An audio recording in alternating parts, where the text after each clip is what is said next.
Now at the point of your 32, you add half inch. You add half inch. Then you draw a straight line. You draw a straight line.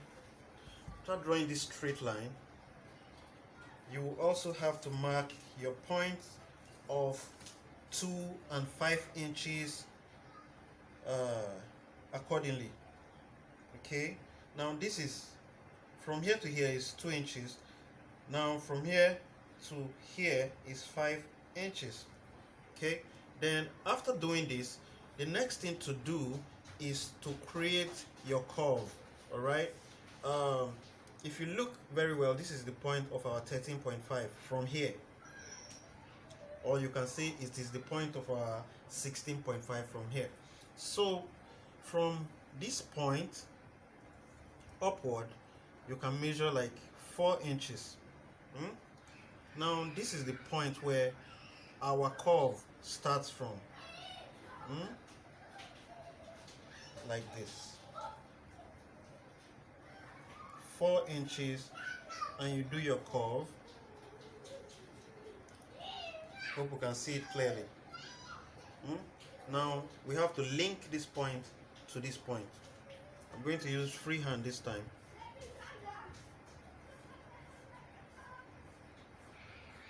See? So as it is, our shirt is coming together gradually. I can't find my ruler, so I'm going to be doing some things freehand.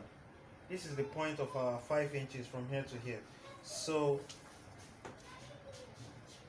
we're going to link these points. Link the points. All right. So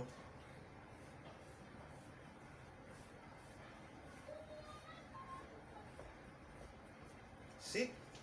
So now I'm going to run over it again. After laying your fabric like this, now this fabric, this is the inner part, and here this is the inner part. Here is the outer part where it will be outside when eventually you make the shirt and wear it. Okay, now behind is going to be the outer part for the buttonhole area. Okay, so first what you do is to divide the body by 4. It will give you 10.5. Add your 1 inch seam allowance, it will give you 11.5. Then for the area where we carry the buttonhole, you add your 5 inches, it will give you 16.5. The area that will carry your button, you add 2 inches, it will give you 13.5. Now after doing that, you make sure you mark the points.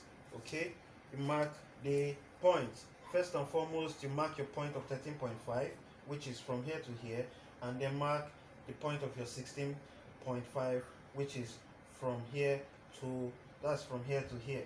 Okay, now here is 3 inches. 3 inches plus this 2 inches, it gives you that 5 inches. Okay,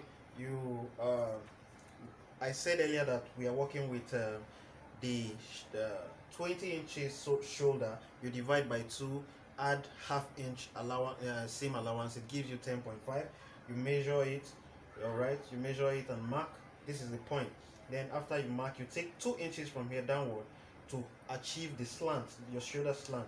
After doing that, you now take 3 inches from here to here and 3 inches inward to achieve this curve, and draw a straight line to this point.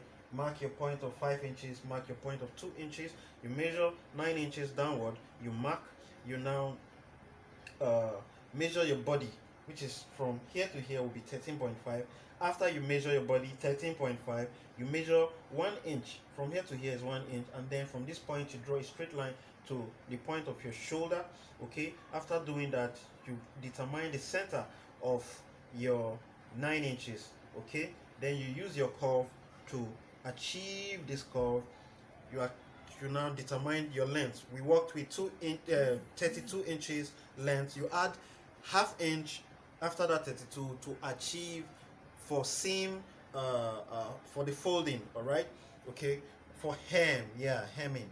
Okay, now to achieve this particular curve, you can see is you measure 4 inches upward and you do your curve, okay? It's not something you learn overnight. You just keep practicing until you achieve it. Now I'm going to cut out what we have done here right away.